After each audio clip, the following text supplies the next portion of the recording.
With hazy skies like these, you may want to rethink your Labor Day plans. We're looking into health impacts and when you could expect things to clear out coming up. Wow, hot and hazy today, but both are on their way out. I'll let you know when coming up in my forecast.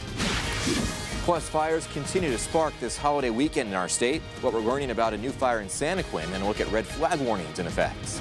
And state and national parks packed all across Utah for the Labor Day weekend. How park rangers are dealing with these huge crowds. Live from Fox 13 Studios, this is Fox 13 News at 9. And first on Fox 13, you can see it right here. The skies not looking good this afternoon and now this evening and this night as bad air quality is settling in once again all across Utah. Those hazy skies are happening as wildfires burn in surrounding states. Fox 13's Elle Thomas gives us a look around the state and shows us how long this smoke will linger. No matter where you look around northern Utah, you're probably thinking one thing. The air quality isn't great right now. Time-lapse videos from the Oakers to the Wasatch Front show thick smoke settling in, and fast. The people with the heart and lung conditions, the people with asthma, they're going to find it difficult to breathe. For the rest of us, it's going to be just hazy, murky skies. The Department of Environmental Quality says right now the Beehive State is seeing two types of pollutants. The first are summertime pollution, ozone. We saw a big increase in temperatures over the weekend. With that extra sunlight and those temperatures, that's the recipe for ozone creations. The second are wintertime pollution, PM 2.5. When you mix that in with the fine particulates that are coming in the smoke from California, then we have that double whammy, and that's what we saw today. Based on the air quality forecast, hazy skies are sticking around through the holiday. But as the weather changes, so will our air quality. It's going to cool down a little bit. That'll limit the ozone production, and then hopefully we can get some fronts in to clear out some of this smoke. Now, if you are starting to second guess those Labor Day plans, you can check the air quality forecast for your area. Just check the Department of Environmental Quality's website. We'll, of course, have a link to that on fox13now.com. In Salt Lake City, Elle Thomas, Fox 13 News, Utah. And this is not helping our air quality either. A new fire has sparked near Santa Quinn. It's being called the William Fire, and it started earlier today in Santa Quinn Canyon. As of 7 o'clock tonight, it's burned more than 400 acres. Multiple crews from the ground and the air are fighting this fire. Investigators do suspect this is human-caused. And the East Fork Fire in Duchesne County is now 22% contained. So far, it's burned just over 5,000 acres since August 21st. That's nearly 1,000 more than Saturday's update. Investigators say this fire was most likely caused by lightning. And we have the wildfire smoke from other states, plus high fire danger here in Utah with winds and a dramatic temperature shift on the way. Doug Iverson joining us with all of those details. Doug. Yeah, I'm kind of the bearer of bad news right now. Of course, we saw the smoke out there, and as Elle mentioned, we're not quite done with that. And we're going to make things even worse because we have more wind. The wind's going to pick up locally. We could see gusts up to 50 miles per hour, especially tomorrow, and that will make things even drier. We have a red flag warning out now until through tomorrow for all of Utah, for the most part, except for the southeast quarter, all of Nevada. So be extra careful. Do what you can to help prevent wildfires out there. It is a tinderbox, and that wind, if another fire were to start, or the fires that are burning now, they are going to spread rapidly. So yeah, just be forewarned. Extra caution is needed. 97 for high in Salt Lake City today. We didn't quite tie the record, 1 degree away. St. George did break the record along with Cedar City. We had a record high there. Hanksville topped out at 105, broke the old record of 102 back in 1979. And Ely had a record high of 96. Thankfully, we're not quite as hot now. In fact, Ely's at 77. Just a smidgen below 100 in St. George. Salt Lake City, though, we're 13 degrees cooler than our high. We're at 84 degrees, and even cooler in Provo with a current temperature of 74 degrees. We'll take a little forecast for the rest of the night and the holiday weekend coming up. All right, Doug, thanks so much. Meanwhile, a lot of people headed outdoors this holiday weekend, but some of our state and national parks reached maximum capacity as a result. Fox 13's Spencer Joseph takes a look at how parks are handling this rush of visitors.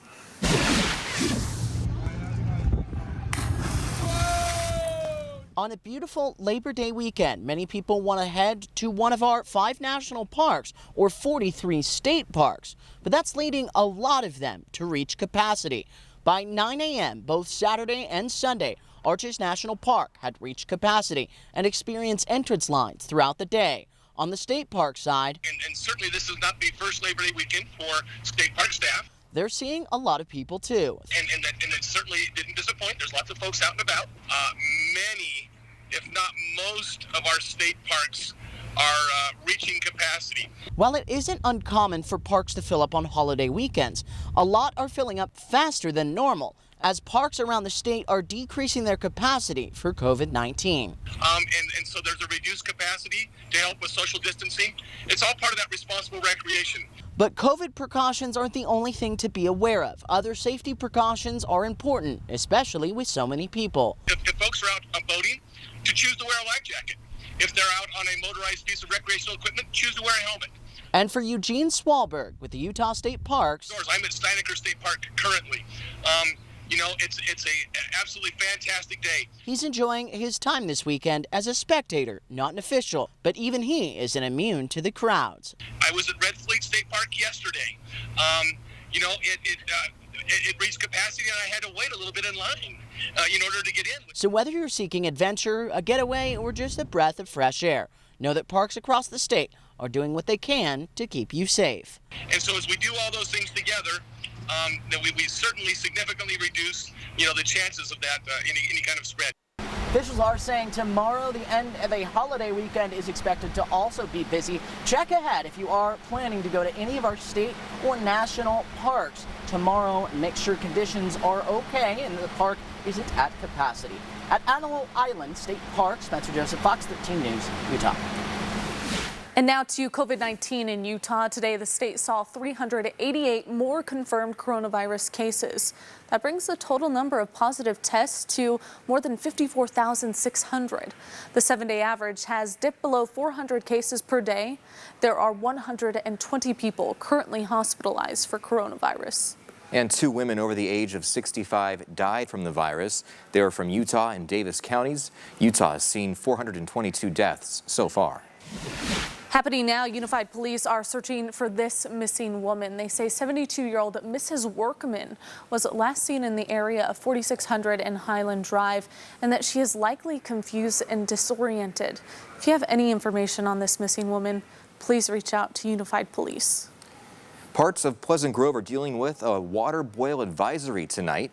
That's after 3 samples of E. coli were detected during a monthly testing process of the culinary water system. City officials have determined this was an isolated incident that impacted 9 service connections in this specific area of the city. The city has been working with the Utah Department of Environmental Quality to keep this boil advisory as short as possible for residents. One boil order is too many, but you know, that there is a system in place with those samples that go out, and we're constantly working to just make sure that there isn't anything that's overlooked and that the residents have that clean drinking water. And city leaders say preliminary test results have come back negative, but the boil advisory will not be lifted until a second negative test result. That won't be until at least Monday around noon. The cause of the positive tests has not been determined. Still to come on Fox 13 News at 9, BYU researchers hoping they can help children with autism see the world in a whole new light. How they say these glasses can change the way they learn and grow. Plus, if your child is struggling with school because of distance learning, there's help out there, what the Salt Lake County Library System is offering to families of students.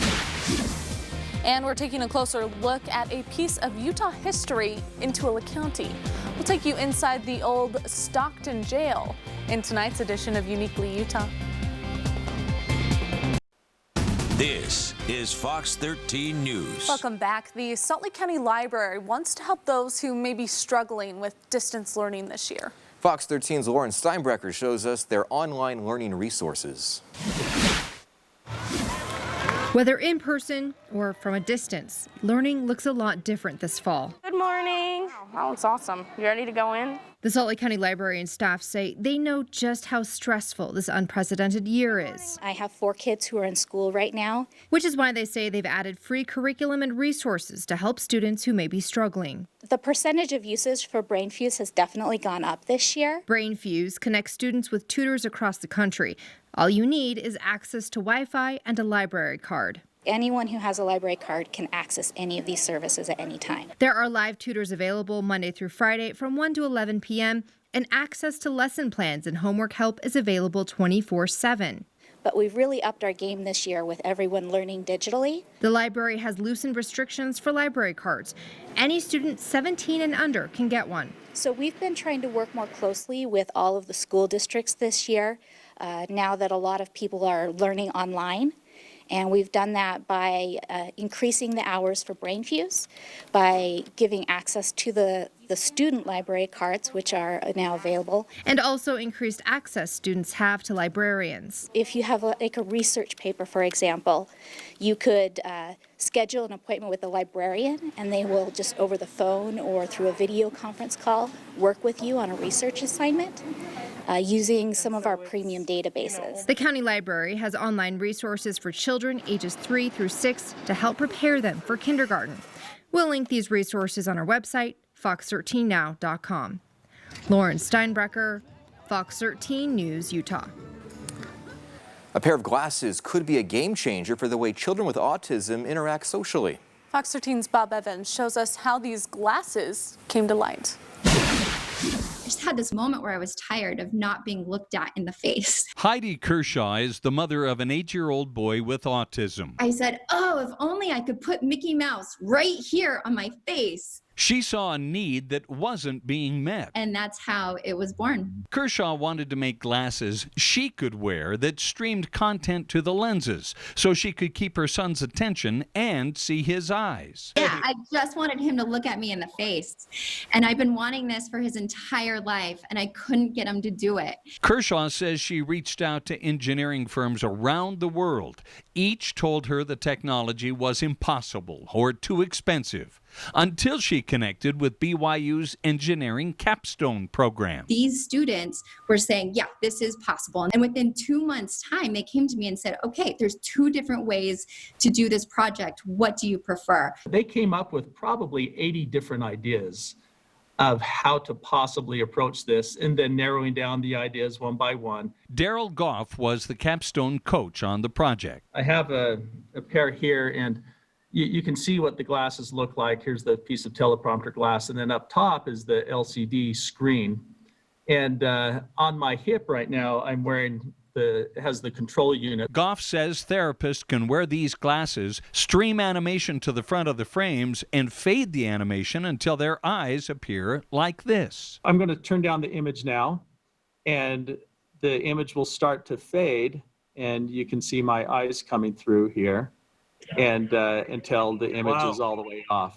And if the child becomes uncomfortable and starts looking away, then the therapist can bring the image right back up and re-engage with the child. For Goff and Kershaw, the hope is that over time, the child's brain will make neural pathway connections, so making eye contact becomes more comfortable. That then sets a foundation for them to start in their progression with verbal skills and with social skills, things like that. We depend so much on human connection through eye contact. This is going to work. This is going to benefit them. This is going to work. And I'm really excited about it because it's going to help kids. Bob Evans, Fox 13 News, Utah. Some amazing technology there. Next, the team will conduct clinical studies to see whether this therapy can improve eye contact, and then they'll take that data to the FDA. An important and life-saving event was held in Salt Lake Valley today. The International We Love You Foundation, in partnership with the American Red Cross, held a blood drive. After today, those donations will be sent to individuals in need from all around the world.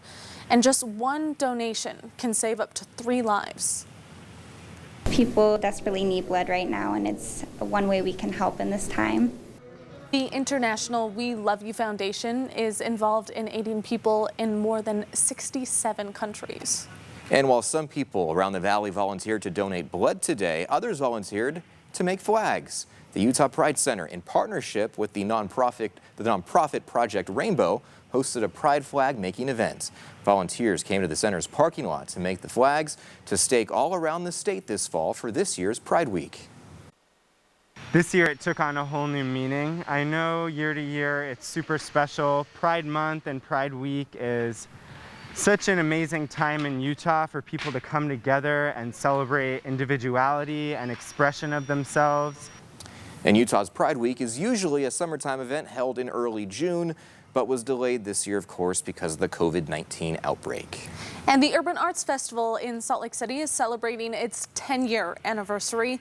However, on its anniversary, it looks a little different than years past. Rather than being a large-scale two-day event, the organizers are making the festival a month-long COVID precaution-friendly event. The festival still features a wide variety of exhibits featuring things like skate decks, murals, and lowrider custom cars. We are here to present this to you. Come and enjoy it. The festival's free, and so come and have a good time. Wear your masks and come enjoy this festival in a safe environment. The Urban Arts Festival started at the beginning of the month, and it will be going on until September 30th. Time now to talk some weather with Doug Iverson working from home tonight. And Doug, we're starting to see the change of weather patterns a bit because it's windy outside right now. It's blown that smoke in. When will the temperatures finally drop? Yeah, that's the biggest question. We're going to see that here probably tomorrow, but you won't notice it. It'll be just a slight drop, and then a lot more. It'll be almost a slap in the face Tuesday as far as temperatures are concerned. For right now, we're going to look outside. Well, we got some haze. You've been looking at that all day long, smoke. And usually from this vantage point, you would see some bright lights way off in the distance. Well, they're fuzzy lights. A little bit of a haze there. It shows some lights. That's all the smoke. We're at 84 degrees currently in Salt Lake City, so still kind of warm. Visibility right now at 7 miles per hour. Certainly less in the way of visibility department than St. George. Right now, 10-mile visibility, and the sky is clear. 95 hot degrees. That's the current temperature in St. George. The wind will start picking up there over southwestern Utah into southern Nevada. We have a wind advisory. It actually goes in effect in a couple of days, starting Tuesday, and will run until noon Wednesday. We're looking for wind gusts in St. George and northeastern Nevada up to about 55 miles per hour. So that's enough to get your attention going down the road. If you're in a high-profile vehicle towing a trailer, I don't know if it's going to be garbage day in your neighborhood Tuesday or Wednesday morning. Do what you can to keep the garbage can where it's supposed to be, at least at your house, right? And then we have that high wind watch, even windier for parts of northern Utah. That's late tomorrow. This high wind watch is associated with that cold front that will be barreling in from Canada. It's still up in Canada right now, so it's getting itself together. It arrives late tomorrow, and we could see winds as high as 60 miles per hour, with some areas seeing canyon winds as high as 75 miles per hour. That would be for Farmington, Centerville, Weber Canyon. Oh, you know those spots when the canyon winds get up. So yeah, be extra careful if you be traveling through that area during that time span. It's definitely going to be a white knuckle day on the steering wheel for sure. Satellite radar map showing it pretty quiet for the most part. We had a few clouds over southern Utah, and of course you can see kind of the smoke and haze over the northern half of the state. Tonight's lows, pretty close to where we were last night. We were in the mid-60s in Salt Lake City. We're going to do that again tonight, 64. Oh, nice cool night up in Logan. Definitely smoky there, 48 for a low. Ely, the same neighborhood at 48 degrees. St. George, though, will be in the mid-70s, 57 for a low in Kanab. We got 62, a couple of them. One going to Moab and one going to Bullfrog. Blanding will be at 63 with a clear sky.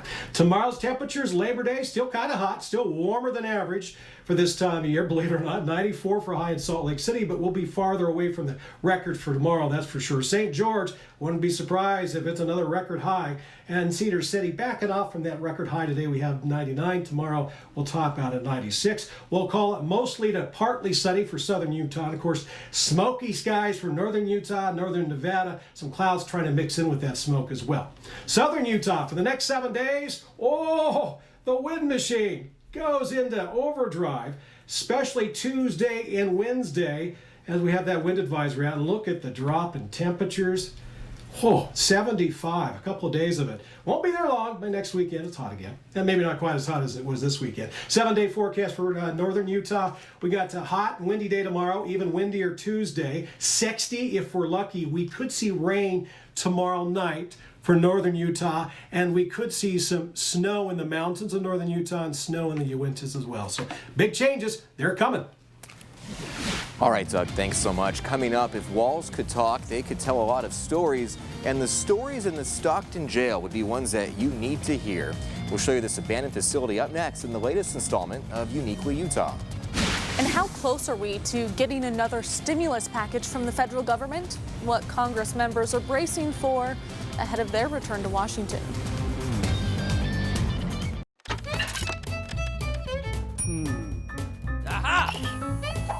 And with the ongoing pandemic, a lot of people are skipping big vacations and hitting Utah's back roads instead. Yeah, and there's a lot to discover, including a curious building in Tooele County.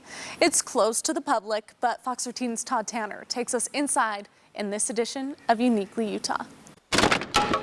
Most people drive through Stockton. They don't stop in Stockton. For the few who do, It has a rich history. on a quiet side street, the old Stockton jail still stands. I've threatened to put people over here, namely what teenage children, but they won't let me do that. Historian Pauline Hawk It was done in 1902. lives in Stockton, an early mining town where the first marshal was also the street sweeper, paid $15 a month to keep the streets free of trash and the trashy. It was mainly used for people that were intoxicated because there were a lot of saloons around here. Travis Romney is the chief of police now and the man with the key to unlock the past.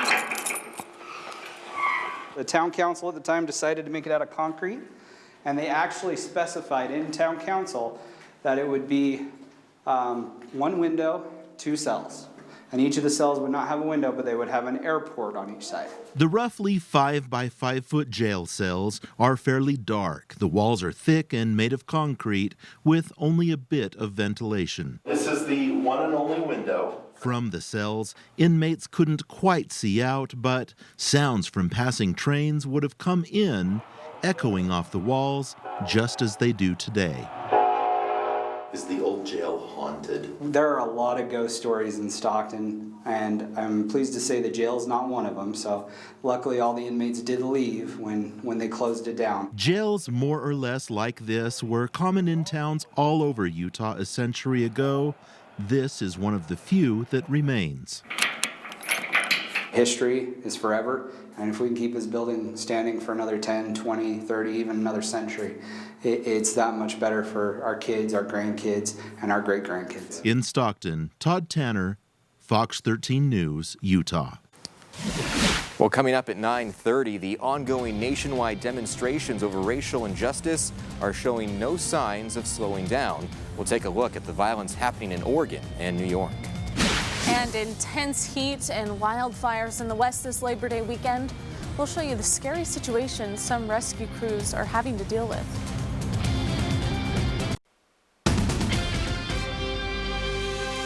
And welcome back. In your national news, Portland marked 100 straight nights of protests against racial injustice this weekend. Hundreds gathered at what started out as a peaceful rally.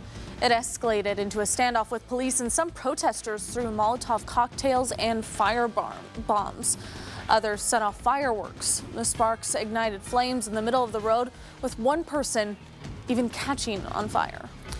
And in Rochester, New York, protesters continue to demand for justice for Daniel Prude. The recently released body cam footage shows police pinning the 41-year-old on the ground with a bag over his head. He died 7 days later. Unfortunately, we will not have the opportunity to save Mr. Prude. I can't bring him back. None of us can. And according to a Reuters Ipsos public opinion poll, 53% of Americans support protests calling for an end to racial injustice. And in other news, massive wildfires raging across the state of California, forcing mandatory evacuations. The Creek Fire in Northern California has ripped through more than 45,000 acres since it first started on Friday. Meanwhile, places like Arizona are experiencing record-breaking heat. In Phoenix, 5 hikers were rescued from Camelback Mountain after suffering from the intense heat. As soon as those guys and girls came down from the mountain, those firefighters were redispatched for another person that was having heat-related problems. And actually, coronavirus is also a concern during this heat wave. Health officials across the country are warning people to be careful and make sure that they social distance. And the campaign trail is heating up for both President Trump and former VP Joe Biden. While the president is likely to keep hammering his message of law and order, Biden's camp will continue to cite the violence in American cities as a major line of attack against the Trump campaign. I am not in full possession of the facts of the case, but based on what I've seen, I think that charges very much should be considered. But I think the bigger point here is also that we have to agree that we can't have a system that does not require accountability and consequence for everyone who breaks the rules or breaks the law. And Democrats are also trying to push the Trump campaign into a defensive posture amid allegations in a recent report from The Atlantic that claims the president talked badly about injured and fallen American troops. With Congress set to return from summer break, many feel the first order of business will be another coronavirus stimulus package. Both Republicans and Democrats remain far apart right now, but there are lawmakers from both parties who want to get a deal done. There's virtually no economist outside of the White House and some people in the United States Senate who don't think we need a significant new relief package. Now, the current budget expires at the end of the month, and an extension is likely through December. The Senate returns Tuesday, and the House of Representatives come back early next week. Still to come, Fox 13 News is launching a new campaign dedicated to promoting the importance of reading for children. We'll tell you how you can get involved and make a difference in a child's life. And here's a reminder, Fox 13 News is now streaming live on Roku and Amazon Fire TV. There you can also watch video on demand and replays of our news. Just go to your channel store, search KSTU Fox 13, and install the free app.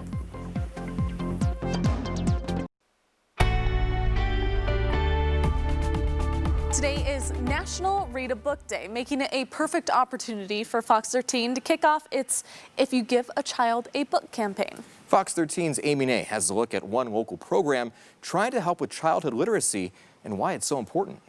It opens a whole new world for them. Librarian Gina Christofferson from Freedom Elementary in Highland. I wish every person could sit in the chair that I sit in when I'm reading a book to a child.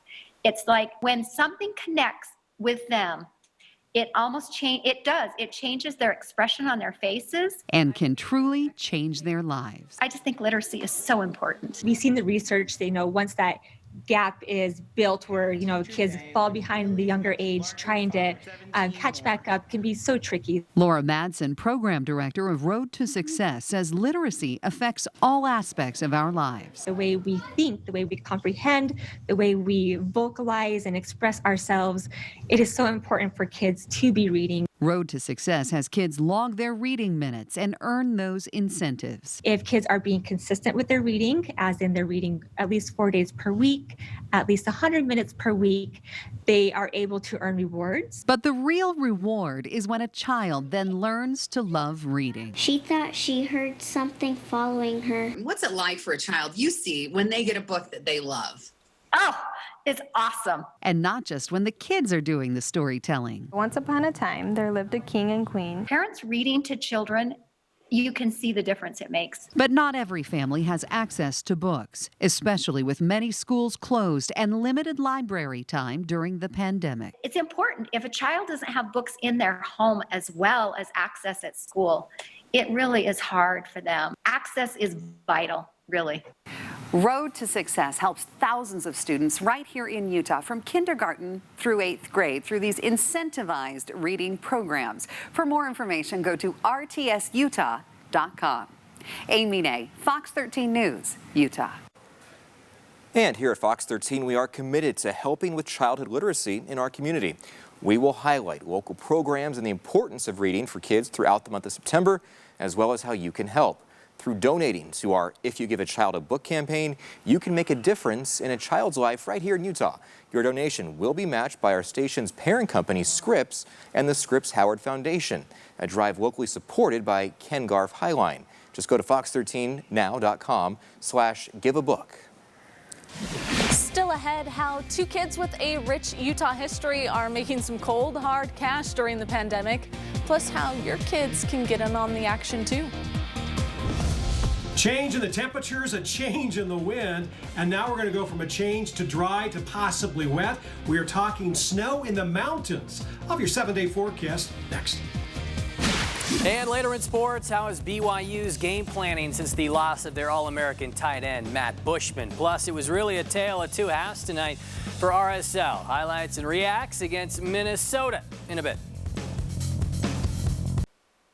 You're watching Fox 13 News. Let's connect. Thanks for staying with us. Two middle school kids in Arizona with some deep Utah roots spent their time in quarantine launching their own business. And they did it with the help of a new website that's catered to kid entrepreneurs. Anita Roman has this story. You get it? Is that right?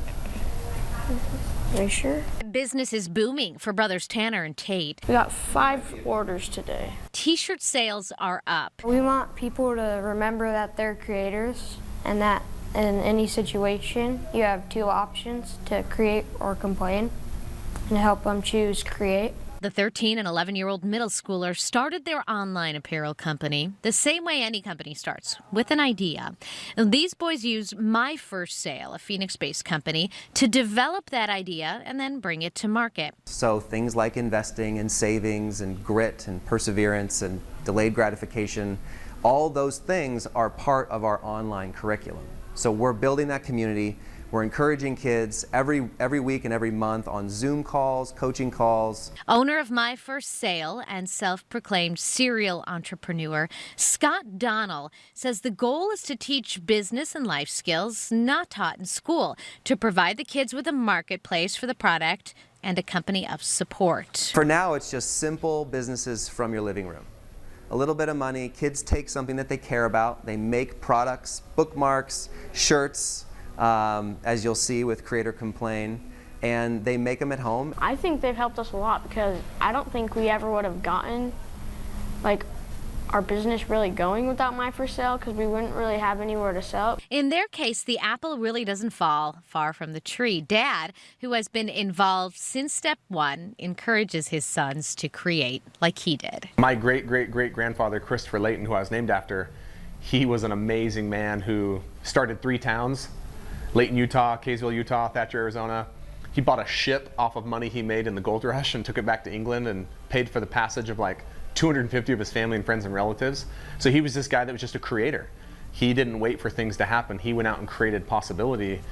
And that philosophy and his story was actually what inspired me to create my own business and realizing, like, man, I'm a creator. That was Anita Roman reporting. Now, My First Sale has programs for kids ages 5 all the way up to 17, and we'll have links to both Create or Complain and My First Sale on fox13now.com. All right, touching base with Doug Iverson once again, and Doug, really busy, and I'm kind of bracing for what you say will be a slap in the face on Tuesday. I know, that was kind of harsh of me to say that. I know, yeah. It's going to be an abrupt change. We're all going to go, wait a minute, what happened to summer? Yeah, of course, it's been pretty hot this summer, and a few of us probably wouldn't mind for some cooler air, but I don't know about the snow. There's potential mountain snow in the forecast. Not right now. We're okay right now. In fact, it's still kind of warm, and the almanac today shows a high of 97 in Salt Lake City. This degree shy of tying the record for today. There's 65 for low, 98 for a record high, 43 for a record low. So there you go. And there are the averages for this time of year. 84 is the average high. As we zoom on down, 76 in Centerville, 84 in Salt Lake City, 10 degrees cooler down in Riverton, 73 in Lehigh, Provo at 74 degrees. We got 80 over in Grand Junction, Colorado. Yeah, maybe they're not quite as hot as us, but Moab, you're definitely warmer at 86. And speaking of hotter than us, almost still 100 At St. George at 99 to be exact. 20 degrees cooler though, way up the road in Delta at 79 degrees. I mentioned this cold front that's still up in Canada. I don't know if you see this at home, but it's right behind that banner that says upper level weather pattern. It's way up there. Well, that's cold front. Watch real closely. If you blink, you'll miss it. This cold front will come just going right on down. Boom!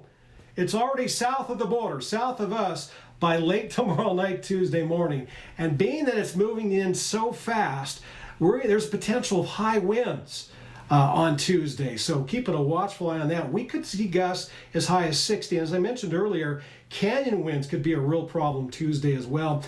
Wind gusts near 75 miles per hour. So serious business. Not a very strong cold front as far as precipitation. We could see some rain late tomorrow night into Tuesday morning for the Wasatch Front, and certainly the potential of snow over northern Utah mountains, because all this cold air, well, it's coming in from Canada, so it's going to drop snow levels down a little lower than what we've seen this summer. It'll be more like a fall-like pattern, maybe mid-fall-like as we move along. Ridge of high pressure builds back in. This next one, though, not quite as strong, so by next weekend, not nearly as hot, but we're still in for dry weather after we get through the next couple of days. 94 for high in Salt Lake City. We'll call it still toasty.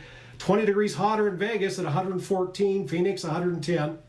And then your forecast a little closer to home, 91 in Tooele. Still quite warm in Elko at 93. We got some wind tomorrow, too. The real strong stuff, so it won't really arrive until Tuesday for a lot of us. And there's potential some very windy over southwestern Utah. 109 in St. George, so still very hot there. Cooler weather's coming, though. 90 in Deshay, not quite as hot as today. Moab, you're out of the 100s. That's kind of nice, something to celebrate maybe. 98 expected. And then for northern Utah, 90 in Provo. Park City at 81. Logan, you're in the upper 80s. Southern Utah for the next 7 days, ton of wind. Tuesday especially, we drop like a rock when it comes to temperatures, mid-70s. This is not a typo. Southern Utah, mid-70s, Tuesday and Wednesday. And then we're in the upper 90s by next Sunday. So back to the heat. Northern Utah, tomorrow night could see some rain into early Tuesday. A lot of wind on Tuesday, and we're looking at a high barely of 60. But as you can see, another warming trend on the way. This next one, though, maybe a little less summer-like. RSL with two thrilling late rallies to earn a pair of results over their last couple matches since the restart, and they would need to rally again on Sunday to get another one. Then again, the Claret and Cobalt have never won in St. Paul.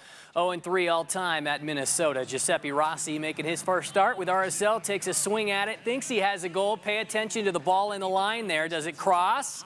Kind of hard to tell from the wide angle. It looks like to me, though, but they call it a Dane St. Clair save instead. Then minute 26, Rossi again. Brilliant feed for Natum. Real with the 1-0 lead, or was it? They took another look at that, and they call offside. Scoreless at the half before United FC starts to put on a clinic. Chase Gasper, great look, toying with Zach McMath for the lead, then working the same territory. Robin Law this time with the easy, uncontested poke. Of course, RSL down 2 goals 8 days ago before working back. Not this time, though. Textbook passing here as Minnesota turns it into a 4-0 rout. Real's first loss since their exit from the Welcome Back tournament back in July. We didn't have it today, but there's still every belief that we'll have it for the rest of the games coming up. So, you know, we're disappointed, but I think we can draw a line under it once we just look back and see what we did wrong and just move on. Because, as I say, we're a good side, we're a confident side, and I think we've got better performances in us. Matt Bushman confirmed on Twitter that he's undergone successful Achilles surgery in response to a season-ending mishap that happened in practice earlier this week. Considering Bushman was a top 5 tight end nationally, a big blow for sure ahead of tomorrow's season opener at Navy. BYU offensive coordinator Jeff Grimes says replacing him will be by committee at best.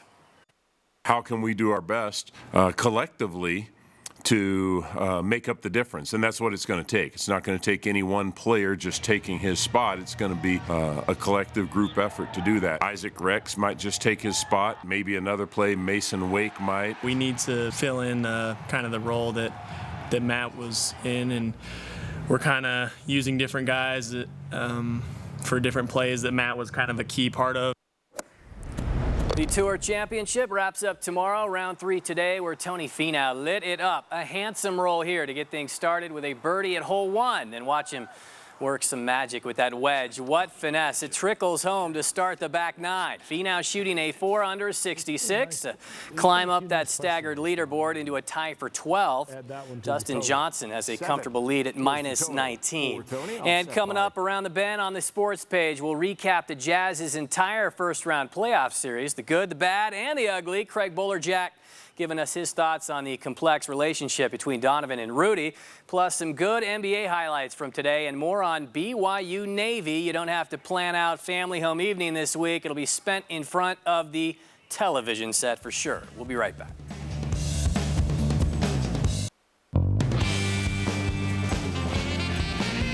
In your entertainment, we're finally starting to see some more blockbuster movies back in the theaters this weekend. Rick Damigella breaks down the top 5 movies at the box office. I love my life. The SpongeBob movie, Sponge on the Run, soaked up an estimated $345,000, surfacing from 6th place last weekend and landing in the top 5. London is full of wonders and wickedness. The Personal History of David Copperfield added nearly 200 screens to its rollout this weekend, holding on to 4th place with a $361,000 second weekend in cinemas. If you apologize, I don't have anything to apologize for. The road rage thriller Unhinged downshifted from 2nd to 3rd place on ticket sales of $1.7 million. I killed 18 men, one by one. The X-Men spin-off The New Mutants plummeted more than 59% from its debut last weekend, dropping it to 2nd place with $2.9 million. That test you passed? Not everybody does. Welcome to the afterlife. Christopher Nolan's highly anticipated time-bending thriller Tenet easily won the weekend with a $20.2 million debut, according to Box Office Mojo. Industry trade paper Variety reports Tenet is approaching a worldwide total of $150 million as the film rolls out internationally. In Hollywood, I'm Rick Damigella. And I know a lot of people paid that $30 to watch Mulan on Disney Plus too, so everyone getting their entertainment fix. I'll wait till it's free in about 2 months. We're out of time. Thanks for watching us tonight. Quickcast coming up next. Sports page after that. Have a good night.